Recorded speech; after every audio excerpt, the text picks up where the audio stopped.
ಎಲ್ಲರಿಗೂ ನಮಸ್ಕಾರ. Hello everyone, it's ಅಮ್ಮನ ಅಡುಗೆ ಚಾನಲ್ಗೆ ಎಲ್ಲರಿಗೂ ಸ್ವಾಗತ. ಇವತ್ತು ನಮ್ಮ ಮನೇಲಿ ನಮ್ಮಮ್ಮ ಮಶ್ರೂಮ್ ಗ್ರೇವಿ ಮಾಡ್ತಾ ಇದ್ದಾರೆ. ಅದನ್ನು ಹೇಗೆ ಮಾಡ್ತಾರೆ ಅಂತ ನೋಡೋಣ ಬನ್ನಿ.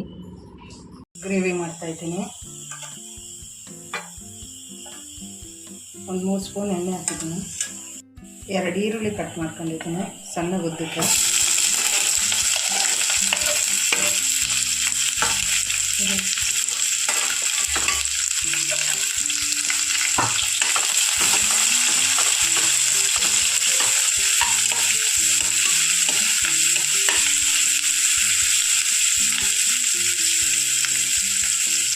ಎರಡು ಟೊಮೆಟೊ,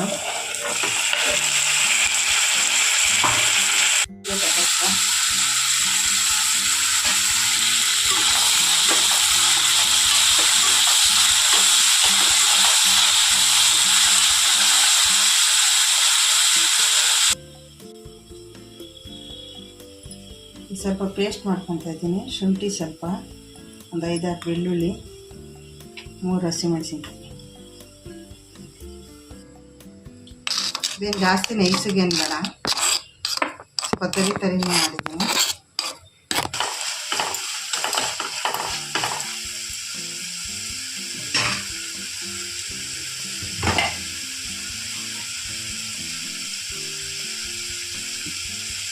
ಸ್ವಲ್ಪ ಅರಿಶಿನ ಪುಡಿ,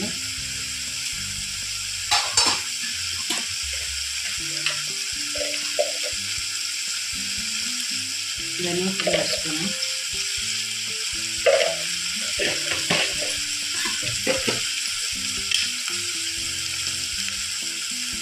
ಅಚ್ಕಾರದ ಪುಡಿ ಸ್ವಲ್ಪ,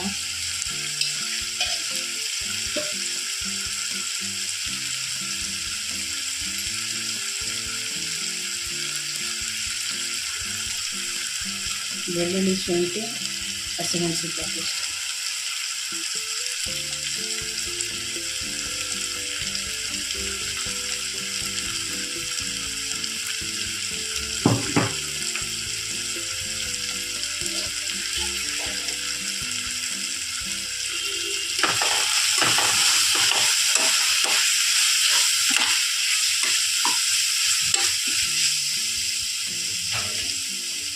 ಮಶ್ರೂಮ್ ಹಾಕ್ತಾಯಿದ್ದೀನಿ. ಒಂದು ಪಾಕೆಟ್ ಮಶ್ರೂಮ್ ತಗೊಂಡಿದ್ದೀನಿ. ನಿಮ್ಗೆ ಯಾವ ಥರ ಸೈಜ್ ಬೇಕೋ ಆ ಥರ ಕಟ್ ಮಾಡ್ಕೊಂಡ್ರೆ.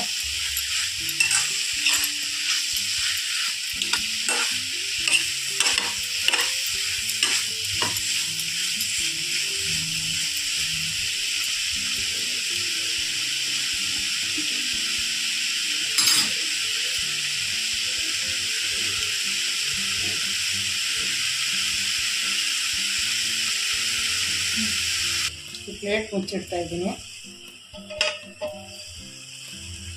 ಮುಚ್ಚಿಡ್ತಾ ಇದ್ದೀನಿ. ಅಣಬೆ ಒಳಗೆ ನೀರೆಲ್ಲ ಬಿಟ್ಕೊಂಡು ಸ್ವಲ್ಪ ಬೇಯ್ತೈತಿದು.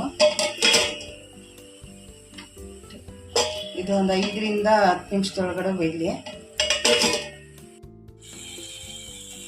ಮಶ್ರೂಮ್ ಗ್ರೇವಿ ರೆಡಿಯಾಗಿದೆ. ಸ್ವಲ್ಪ ಕೊತ್ತಂಬರಿ ಹಾಕ್ತಾ ಇದ್ದೀನಿ.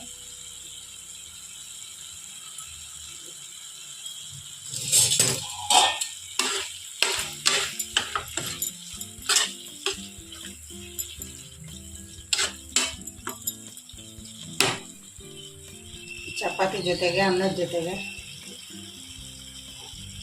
ಪರೋಟ ಜೊತೆಗೆ ಚೆನ್ನಾಗಿರ್ತದೆ.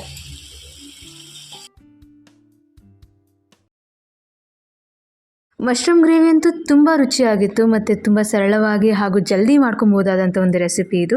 ಚಪಾತಿಗೆ, ಪರೋಟಾಗೆ ತುಂಬ ರುಚಿಯಾಗಿರುತ್ತೆ. ಚಪಾತಿ ಪರೋಟಾಗೆ ಮಾತ್ರ ಅಲ್ಲ, ಅನ್ನಕ್ಕೂ ಕೂಡ ತುಂಬ ರುಚಿಯಾಗಿರುತ್ತೆ. ಈ ರೆಸಿಪಿನ ನೀವು ಖಂಡಿತ ಟ್ರೈ ಮಾಡಿ ಹಾಗೂ ಟೇಸ್ಟ್ ಮಾಡಿ ಅಂತ ಹೇಳ್ತಾ, ಈ ರೆಸಿಪಿ ನಿಮ್ಗೆ ಇಷ್ಟ ಆಗಿದ್ರೆ ಈ ವಿಡಿಯೋನ ಲೈಕ್ ಮಾಡಿ, ಶೇರ್ ಮಾಡಿ ಮತ್ತು ನಮ್ಮ ಚಾನಲ್ಗೆ ಸಬ್ಸ್ಕ್ರೈಬ್ ಮಾಡಿ. ಧನ್ಯವಾದಗಳು.